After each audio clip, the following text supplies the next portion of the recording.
So today on Leadership in Motion, I'm here with my good friend and an awesome leader, Hender Alvarado. Hender, we met each other as martial arts school owners and martial artists, but he has lots of other businesses now, and he's going to share lots of wisdom with us today. Hender, thanks for agreeing to be a part of Leadership in Motion, because as I think you know, I believe leadership to be not only a very, very important attribute in our world and in every aspect, but maybe the most important aspect in a dojo, right? Like the leadership that we teach our students transcends the dojo and goes into the world. So in this series, I've tried to pick community leaders who I feel exhibit that, and you're one of them. So first and foremost, thank you for joining us.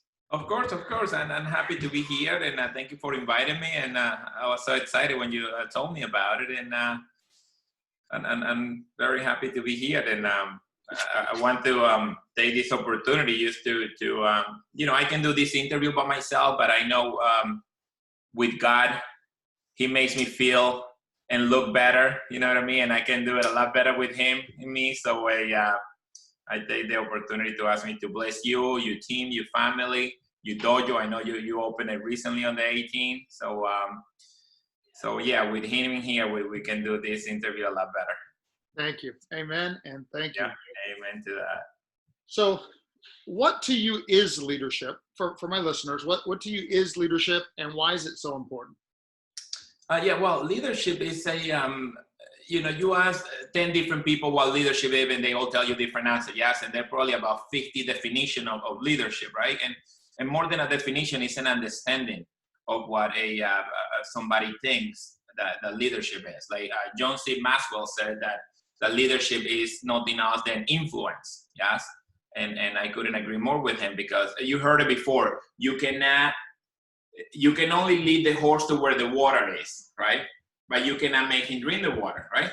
But he disagreed. He said, look, if you influence that horse by doing couple laps around the, right? Or give him food with salt, or put a little bit of Tabasco there, that horse is going to be more receptive for the water, yes? Whether he want it or not. So as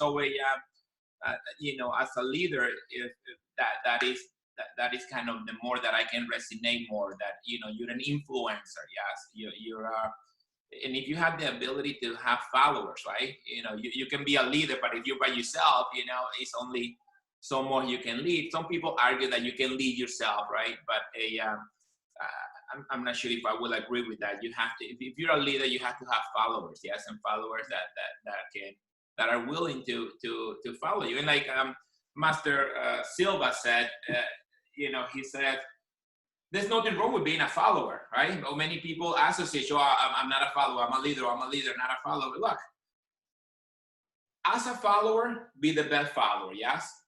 As a leader, try to be the best leader. And more time than not, the best leader become the best followers, yes? So once upon a time, we were followers. We were a white belt, and we follow. And even now, we have to follow the law, yes? We have to follow certain guidelines, and we're followers, but we try to be the best followers, right? So, and only people will say, like, oh man, that guy is a leader, or that guy is a leader, but he's following. So, that's sort of, and obviously Jocko Willing also said, that in his book, he says that leadership equals freedom, yes? So, when you're a leader and you take full responsibility, right? Extreme ownership, you call it, of your actions, and everything good, better, and different is on you. You know what I mean? So you'll learn from it and move on. So in a nutshell, that's kind of what I agree with all of it. I think you hit a lot of really, really important points.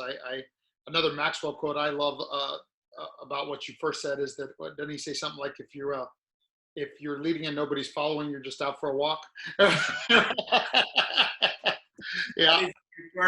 His first pages, he said that right out of the yeah. And the other thing that I love about what you said, though, it's one of the first things they taught me in the military, and I try to teach it to my students because I don't think it's taught often enough anymore, is that you have to be a good follower before you can be a good leader.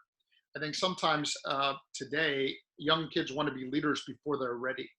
And that's a dangerous mistake. I mean, leadership is good. The wanting to be in charge is good. That's a God-given thing, but you also have to have some preparation, right? That's I think, yeah, and you know, one of the things that, and I keep bringing Master Silva just because he had taught me so much and I studied him so much, that Master Silva said, you know, you have to lead by example. Yes, he always says that, and you have to lead from the front and not yelling from the rear. But then when one time in our conversation with him, we were at dinner and I told him that, he said, Hender, but there is nothing wrong with the leader yelling from the rear, because sometimes the leader has to let his team make certain calculated mistake and let them, you know, take on the field and let them take responsibilities and let them, you know, do things. So it's okay that you are leading from the back, from the rear. So, you know, he hit me like a double hook and a straight cross, right? I was like, no, over from the front, you know? He's like, no, you can do it from the rear. And he does, you know, the way Master Silva teaches is in a very nonchalant way, right? Like you don't have to have a meeting or you don't, very nonchalant. There's nothing wrong with leading from the back. What? oh yeah, no, and that's well, number one, of course, you know, Master Silva is also my mentor, so yeah. But number two, yes, that's such an important point, right? And I think it's just part of maturing, right? Because early on, as a young leader, then I always thought you had to lead from the front. But if so, then you're always very tired, and you're not going to grow the organization because you have to be learn to delegate and give a lot of that away, and you know, and be, which I know, by the way, you're doing great right now because you told me you don't even spend much time in the dojo anymore. You're off doing the other businesses more, right? Like, so. Yes, and actually, you know, and that comes with leadership, right? And you know, we associate martial arts with it. That as a martial artist or as an army person or a navy, is that we are not afraid to change, right? And you said it in your video. You know, you adapt, adjust, adapt, and overcome. Yes, and we're not afraid of making that turn or making that pivot or moving or batting. And it's the same principles from the martial arts, and I'm able to do this. Who will say that I will go into the linen business, right? Into a renting tablecloths and linen and everything.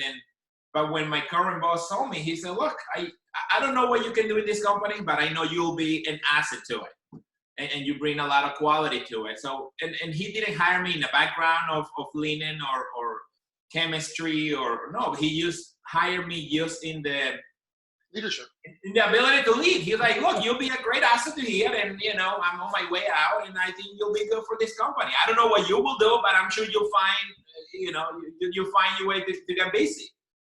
And that's exactly what I did. And look, 3-4 years now, and we're doing great. And I have my little side business, and I have the dojo and everything. But it comes from the martial arts training. It comes from the ability that if I'm in a tournament, you know, as a competitor, if I couldn't win with my kicks, then I will adjust to my hands. And if I can adjust with my hands or my legs, then I will fake the hands and go for my legs, right? We will find a way to win or to adjust, whether it's in the martial arts, in a tournament, getting a new belt, or in life, in financial, getting a new job, getting a new job. So I think the martial art was the foundation that helped me. Look, you're not afraid of using your hand or using your legs or falling into your next belt. It's okay, you know. But what you said in your videos is that as long as you never quit, as long as you understand that quitting is not an option.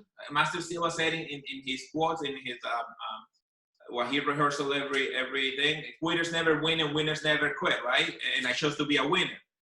So it doesn't matter whether you do it in training, in a tournament, in a competition, or in life, the same principles apply.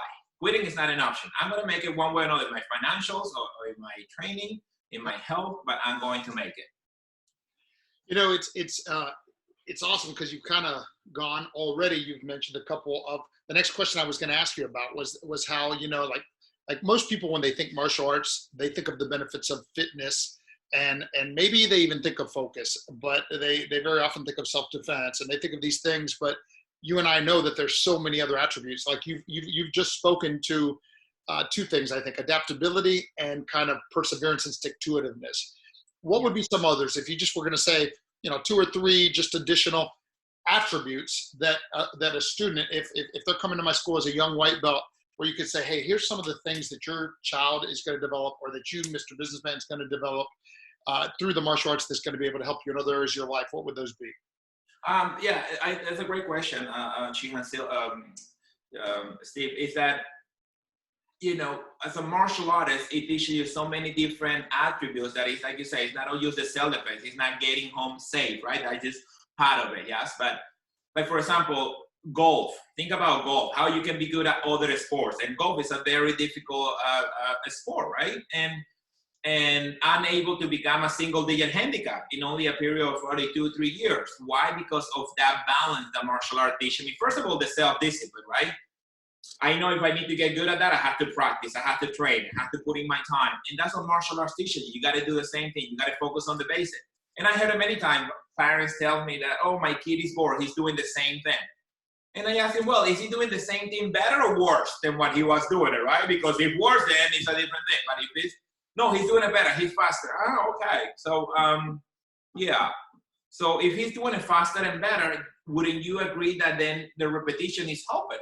And most of the fights, and you know, they are ending in jab cross, right? Or they end in 1-2 punch, right? They're not in a fancy jumping or anything. It's just 1-2. So we practice the basic over and over again, just so that way it becomes automatic. So, you know, martial arts will help you in other sports. And I also heard it from parents say, oh no, but he's doing soccer and he's doing baseball, so I have to take him out of karate.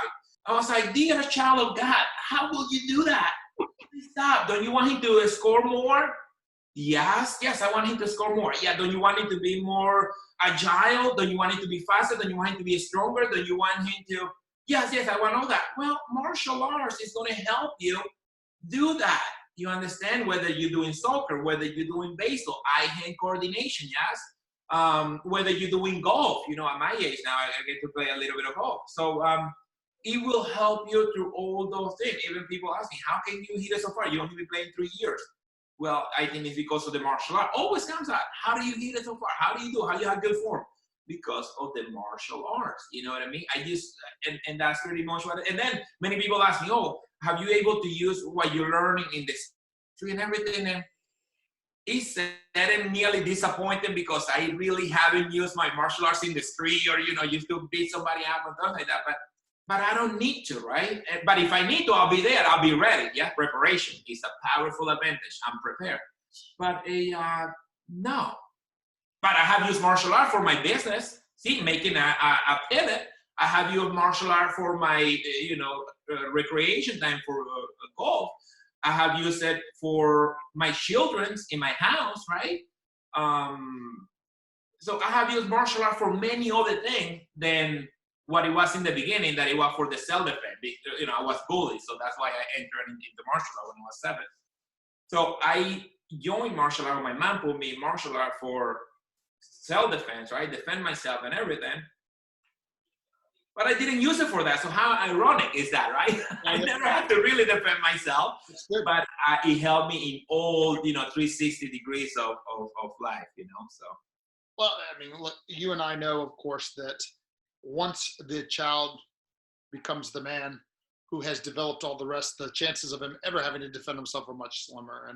And like I tell my students, you know, pray every day. You never have to use the physical aspects of your martial arts training, but you're going to use all the rest every day, right? All the rest every day, yes. What I really, really loved of all the attributes you just talked about, a great point is, and I don't even know what to call it, but you talked about the fact that to make a student learn that you have to do something 10,000 hours. You have to do it again and again and again and again in order to be good at anything. And, you know, because let's face it, that's not taught in anything else in our world today. So I think, and you and I know the power of the compound effect, right? Like that if you don't master the mundane and you don't have the discipline, so maybe it is discipline, the discipline to do those things every day, whether it's in business or anything else, you can't be successful. I know I was guilty of that for many years. I was always doing the next sexy thing and not realizing that you just have to keep, like you said, just keep jab punching.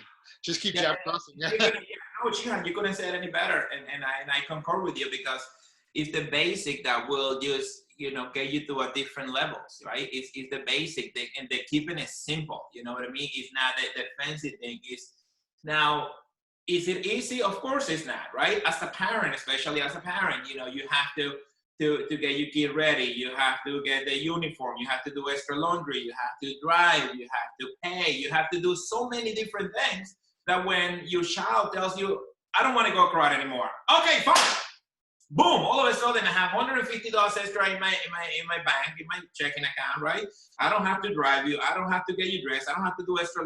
So many things, but what you don't understand is that now you are failing as a leader, right? Because, okay, you're not going to put it in karate, but what are you going to do next? What is the next step? What is the next thing you're going to do, right? Not just, you don't want to do it, okay, fine, right? We have some basic principles that we have to teach and train our kids. That, look, we just don't quit. We just don't, we are Alvarados, right? In here in my house, Alvarados can do anything, right? You're an Alvarado, you understand that when you dress, the kids, I got 2 girls, right? The kids are going to be looking at you eyes. When you dress, they are going to be looking at you eyes. There's nowhere else to be looking because you dress like an Alvarado, yes? You are an Alvarado. And Alvarados don't quit. Alvarado just go to the finish line, right? Like a Navy SEAL. Navy SEALs are expected to succeed no matter what, right? They Navy SEAL is, that's it, you succeed. So you the same thing, you're an Alvarado, you succeed, right? You don't quit. That is just not in our Master Silva said, in your DNA. We just don't quit. We are Alvarados. And as long as you understand that with your family and with your kids, that whichever your last name is success is an only option, right? Navy SEALs thing, 2 equals 1, 1 equals no. We are prepared and we are expected to succeed. And we're going to do whatever it takes to go through that obstacle. You see, many people think that obstacles in life are there to stop us, right? But the obstacles are there to stop those who are not dedicated enough to do whatever it takes to go over, around, under, right? The same thing as a parent. Is it easy? No. We have to find ways to influence our kids, right? Okay, you don't want to go today, Johnny. Okay, fine, but we go tomorrow, okay? Okay, tomorrow. You don't want to go today? Well, let's go Sensei del Castillo and Shihan del Castillo and tell him why you don't want to go today and when will you make up that class. Understand? With this pandemic and everything is different to going class, but you can still do your training. But we cannot just give up so quickly in something that we know is good for our kids, right? And you can concur with this. I never seen a black belt that have repent or say, oh, I'm very sad that I got my black belt, right? Or I'm very unhappy that I got my black belt, right? Or I'm very sad that I trained 4 or 5 years for my training, my black belt. So it's just everything is relevant and all comes back to that martial art that it blows my mind. How can martial artists still be charging $100, $150, $200 when we should be charging $2,000? I understand economy is not that good to be charging that amount, right? But but so many benefits, Shihan del Castillo, that martial art teaches you that is somewhat no-brainer just to stay to enroll your kid, but also to stay there. Yeah, you're so right. I mean, it's like, hey, we're away from the original script, but I think what we're talking about is so much more important. I mean, like as far as the questions I had written to talk to you about, right? Like, but what you just hit on is so important, right? Because, I honestly teach my instructors what you just said in the sense that, look, if we were only teaching kicking and punching, it's worth $75 a month. Go to the YMCA and get it. But if we're teaching leadership qualities and life skills so that the kid can get into whatever college they want one day, stick to the 4 years, get the degree, go get the career, and then be in the top 5% in the career because of the skills and attributes that we have given them, man, how much is that worth? Yes. And I give you a credit to you. I'm sorry to interrupt you, Shihan del Castillo, but and I give you credit to you because it was it had to be over a decade ago that I know you now. I don't think my little one was born yet. And I remember we were going into a seminar. I don't remember where, but you were conducting the seminar and you were outside and you were with your cell phone, you were talking. And, I'm coming in and you tend to be a little intimidating. And I said it with respect, right? I'm walking in and you're in there and you start the conversation that you have on the phone and you acknowledge me. You smile, you say hello and you welcome me and you say you go this way. And I was like, how nice of a person he is. I didn't know who you were and anything, but it stuck in my mind, and it's more than a decade ago, more than 10 years ago. And I still remember like it was yesterday, how you made me feel so welcome. And you see, that's what it takes to be a leader, somebody that is humble. Somebody who is polite, yeah, somebody who is respectful. Doesn't matter what title, right? You have Robin Sharma. I remember the Man Without the Title. I think that was his book, and he says that look, it's not a title, leader. Oh, he's a leader, a title. No, it's something that you become, right? And it's not now that you're doing your 78 days of non-eating and not drinking and that. It's not about that or training 7 times a day, So. David Gagan said, don't train too much. Twice a day is enough, right? Too much. And it's not what I want to tell the audience about you is that you just didn't start doing this a week ago or when this pandemic started. You started a long time ago. When I remember 12 years ago, 11, 12 years ago, that you created an impact. And to your instructor, it's the same thing. You have no idea who you can impact. And you didn't do it with an intention of getting something from me or I was going to give you something. And there was nothing I can offer you, right? But from that impression, it stuck with me. And that's the same impression that we make to our students, yes? Every day we make that impression to our student. Every day we have an opportunity to impact that kid's life, that adult, that teenager life, that think about this, you impacted my life and probably you didn't even know how you did it, but because you being a leader, a humble, respectful leader that is walking the talk, right? And that is how you impacted my life. So it just goes to say that. Well, thank you, sir. Because you're right, I would never have even known that, and I really appreciate that. Just like you the other day, and I told my tribe how surprised I was. I mean, I learned from you the other day when you sent me that book. Because you made me feel so good. We were having a discussion, just in case somebody hasn't heard the what happened. Master Alvarado and I were having a discussion, and he recommended a book. I wrote it down. I was going to order it. I had not got around to ordering it yet. And then the next thing you know, the delivery guy's here, like a couple of days later, and I have the book.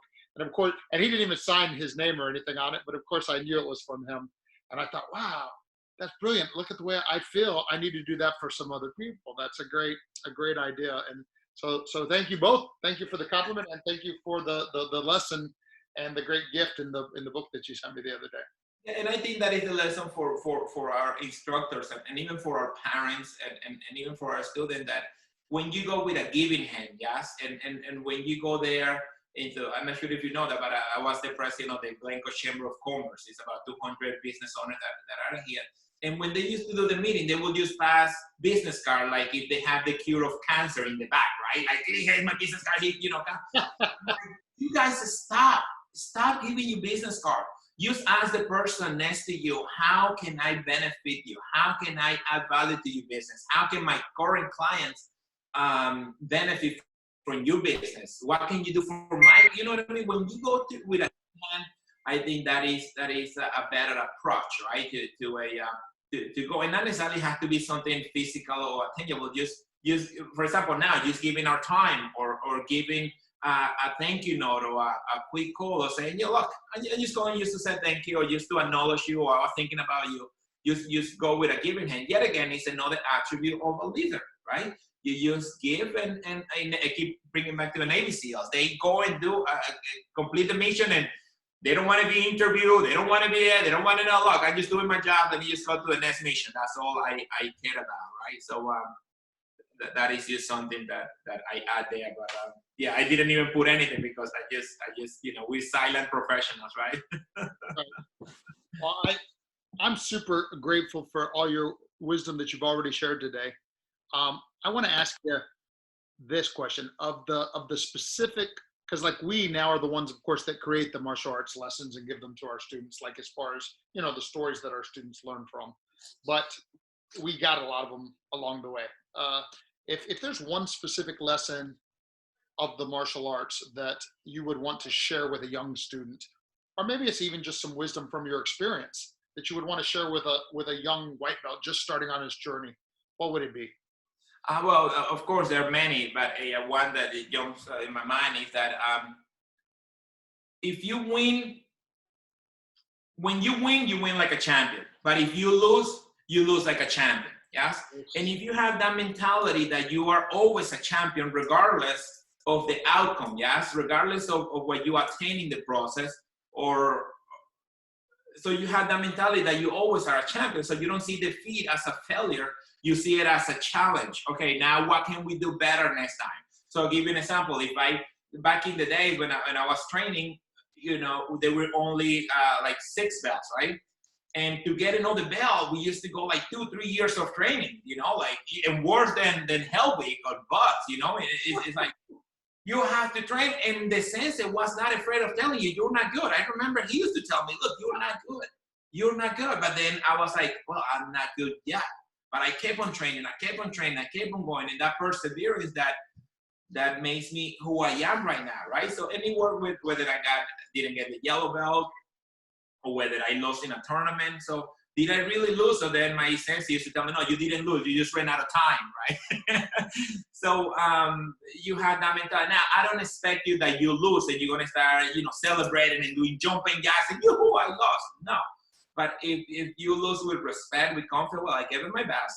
I made a couple mistakes. Let me go back to work, right? And you do that whether you win or whether you lose. Because when you won, you go back to the dream, because anybody can be a champion once, but can you be a champion consistently, right? Ben Hogan, a great a golfer, one of the greatest golfers of all time, he won the Open, and by 7 shots. And if you're not a golfer, or some people go 7 shots is a lot in a major tournament, right?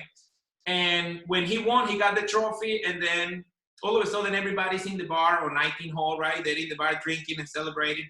And all of a sudden they hear balls in the driving range. And they look around, and Mr. Hogan was there practicing. And they ask him, Mr. Hogan, you just won the Open by 7 shots. So what are you doing here practicing?